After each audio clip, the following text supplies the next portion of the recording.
Hello students, अभी जो अपन पढ़ रहे थे वो अपन ने पढ़ा था भोजन के कार्य, फंक्शंस ऑफ फूड, जिसमें आखिरी में अपन ने पढ़ा था कि भोजन का प्रयोग के रूप में, सुरक्षा की भावना के रूप में, मतलब 3 तरह के जो पॉइंट अपन ने पढ़े थे उसमें शारीरिक कार्य, सामाजिक कार्य और मनोवैज्ञानिक कार्य, ये तीनों अपन पढ़ चुके हैं। अब आगे जो अपन पढ़ने जा रहे हैं वो है भोज्य पदार्थों का वर्गीकरण, क्लासिफिकेशन ऑफ फूड। तो क्लासिफिकेशन ऑफ फूड के अंदर सर्वप्रथम अपन पढ़ेंगे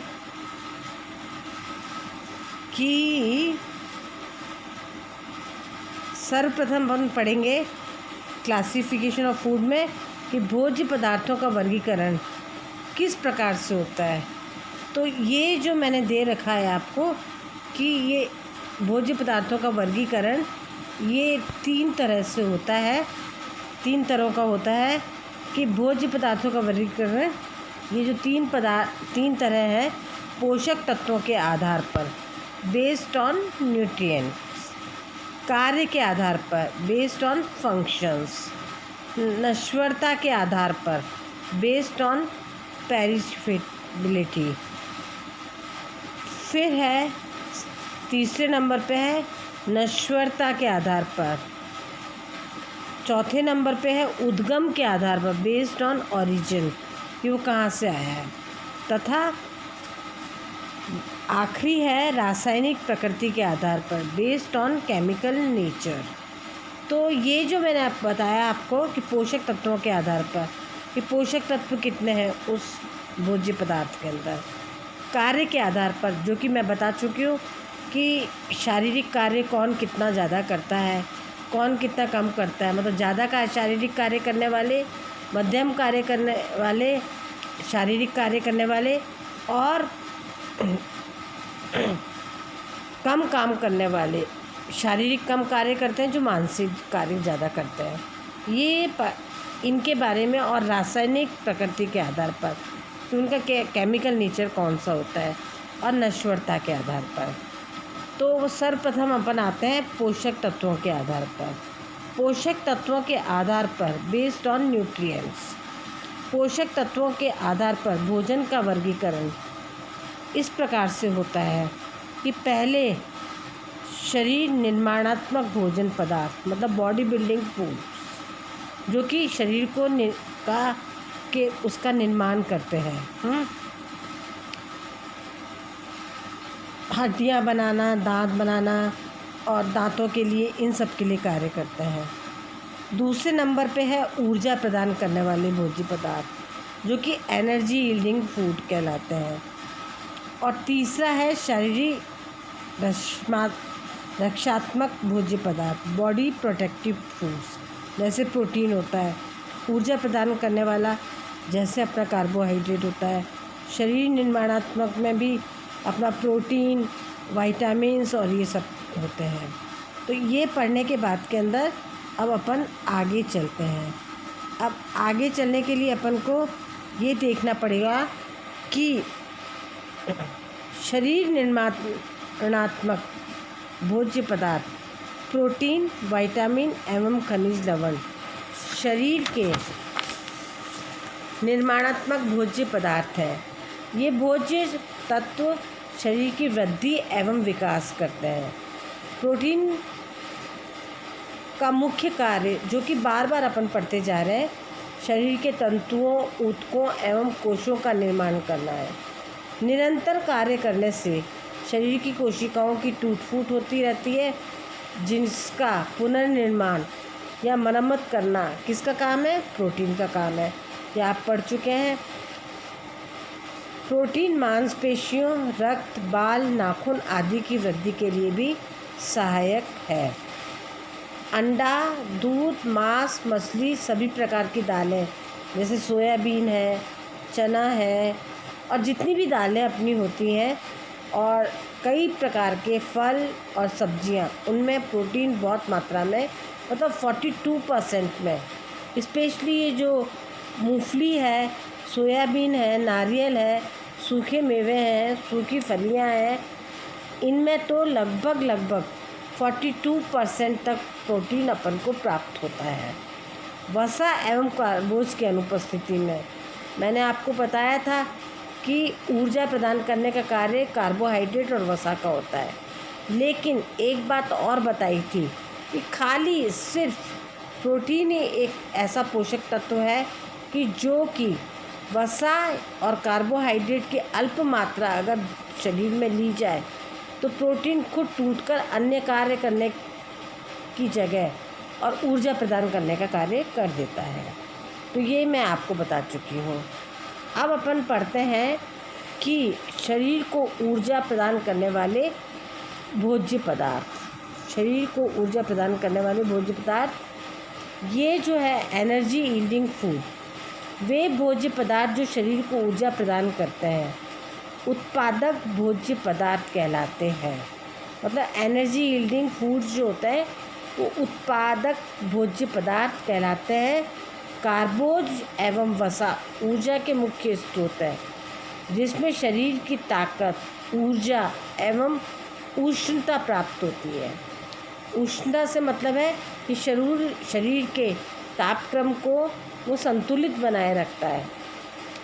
1 ग्राम कार्बोज 4.2 किलो कैलोरी तथा वसा 9.1 किलो कैलोरी ऊर्जा प्रदान करते हैं।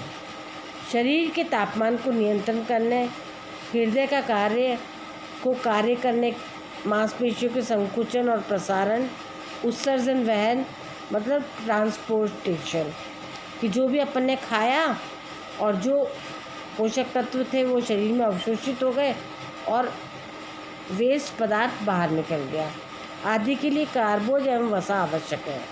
सभी प्रकार के अनाजों जैसे चावल, गेहूँ, बाजरा, रागी, जौ, मक्का, इसके अलावा शक्कर, गुड़, आलू, शकरकंदी व अन्य जड़ वाली सब्जियां कार्बोज के मुख्य स्रोत होते हैं। तेल, घी, मक्खन, अंडा, तेलयुक्त बीज, नारियल, मूंगफली आदि वसा के प्रमुख स्रोत हैं। पता है आपको कि जिसमें भी तेल निकलता है, जैसे मूंगफली का तेल खाते हैं, मक्खन होता है, वो भी एक तरह से वसा का होता है। वो एक तरह से नहीं, वसा ही होता है। घी होता है, तेल जो मूंगफली, नारियल और जो भी जैसे तिल भी होता है उनमें से निकलता है। वसा एवं कार्बोज की अनुपस्थिति में प्रोटीन ऊर्जा प्रदान करता है। 1 ग्राम प्रोटीन में 4.2 किलो कैलोरी ऊर्जा मिलती है, परंतु प्रोटीन द्वारा ऊर्जा प्राप्त करना महंगा होता है। क्यों महंगा होता है? क्योंकि प्रोटीन का कार्य तो शरीर का निर्माण करना होता है और अगर उसको एक्स्ट्रा काम करना पड़े तो नेचुरली वो थोड़ा महंगा पड़ेगा कि वो निर्माण करने शरीर का निर्माण करना कम कर देगा और ऊर्जा प्रदान करना ज़्यादा शुरू कर देगा। तो प्रोटीन का मुख्य कार्य शरीर का निर्माण करना और ऊर्जा प्रदान करना सहायक कार्य है। सहायक है वो कि कभी ज़रूरत पड़ी तो काम में आ गया, नहीं तो वो अपना काम करता रहेगा। ये जो आपको मैं बता रही हूँ, ये जो तालिका मैं आपको बता रही हूँ, इस सारणी के अंदर वसा, कार्बोज एवं प्रोटीन द्वारा प्राप्त ऊर्जा किलो कैलोरी में मात्रा कैसे, जैसे वसा 1 ग्राम, यह आ गया वसा 1 ग्राम, इसमें कितना मिलता है? 1 ग्राम में 9.1 किलो कैलोरी प्राप्त होती है, ऊर्जा प्राप्त होती है। कार्बोज 1 ग्राम में 4.2 किलो कैलोरी ऊर्जा प्राप्त होती है। प्रोटीन 1 ग्राम में 4.2 किलो कैलोरी प्राप्त अपन को होती है। तो जो ये वाली तालिका अपन ने देखी है, इससे स्पष्ट होता है कि 1 ग्राम वसा से कार्बोज एवं प्रोटीन की अपेक्षा दुगनी, डबल ऊर्जा प्राप्त होती है। अतः वसा ऊर्जा का सांद्र मतलब कंसंट्रेटेड सोर्स है। तो वसा अपन को अगर ऊर्जा प्राप्त करनी है जो कि बहुत ज़्यादा शारीरिक कार्य करते हैं तो उनके लिए ये अत्यंत आवश्यक होता है। अब अपन आते हैं शरीर रक्षात्मक भोज्य पदार्थ, बॉडी प्रोटेक्टिव फूड। ये है जो ऐसे भोज्य पदार्थ जो शरीर को रोगों से रक्षा करते हैं। इसके अतिरिक्त विभिन्न शारीरिक क्रियाओं का संचालन, नियंत्रण एवं नियमन करते हैं। वो क्या कहलाते हैं? रक्षात्मक भोज्य पदार्थ, मतलब प्रोटेक्टिव फूड्स, जो कि शरीर की का प्रोटेक्शन करते हैं, मतलब बीमारियों से भी रक्षा करते हैं। वो प्रोटीन, विटामिन, खनिज लवण से युक्त आहार शरीर को सुरक्षा प्रदान करते हैं। शरीर में रोग प्रतिरोधात्मक क्षमता, मतलब इम्यूनिटी पावर, मतलब रोगों के जो जीवाणु होते हैं जो हमारे शरीर में प्रवेश कर जाते हैं, उनसे लड़ने की क्षमता को विकसित करने के लिए इनका पर्याप्त मात्रा में होना अति आवश्यक है। अब अपन आते हैं हरी पीली सब्जियां, जैसे बथुआ, चौलाई, पालक, मूली का साग, चने का साग, सरसों का साग, सभी प्रकार के फल जैसे केला, संतरा, नींबू, पपीता, अमरूद, अंगूर, लीची, आम, सेब, नाशपाती आदि। इसके अतिरिक्त दूध एवं दूध से बने पदार्थ, अंडा आदि विटामिन एवं खनिज लवण, जिन्हें मिनरल्स कहते हैं अपन, के मुख्य स्रोत हैं। ये भोज्य तत्व शरीर को रोगों से सुरक्षा प्रदान करते हैं। अस्थियों में दांतों के निर्माण के लिए खनिज लवण की आवश्यकता होती है। अब मैं आपको बताती हूँ इस तालिका के हिसाब से।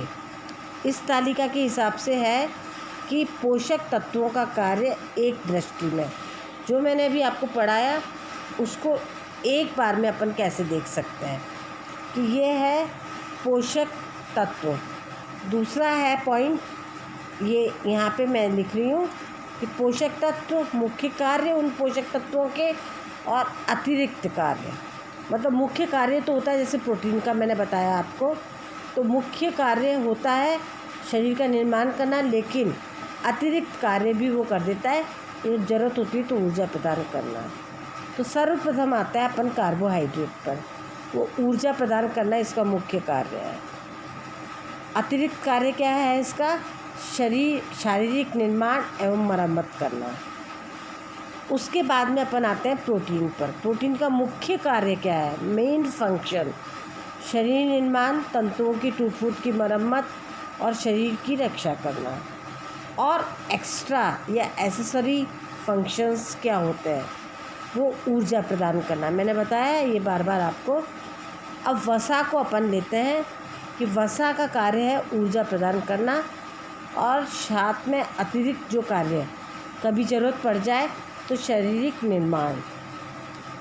फिर है विटामिन, इसका क्या कार्य है? मुख्य कार्य शरीर की रक्षा करना, रक्षात्मक मतलब रोगों से रक्षा करना, शारीरिक क्रियाओं का नियमन एवं नियंत्रण रखना कि वो शरीर के अंग सही तरीके से कार्य कर रहे हैं या नहीं कर रहे हैं।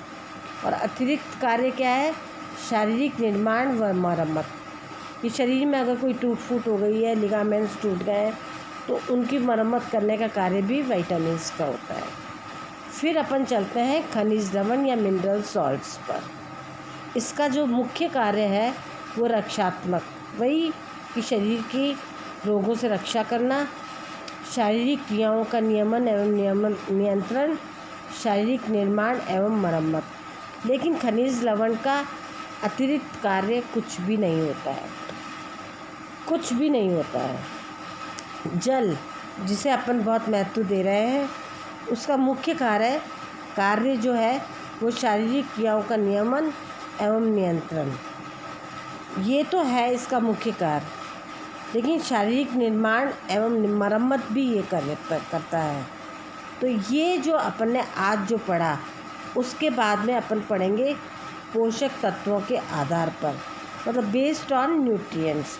तो आज तो अपन इतना ही पढ़ते हैं, और फिर नेक्स्ट टाइम अपन आगे पोषक तत्वों के आधार पर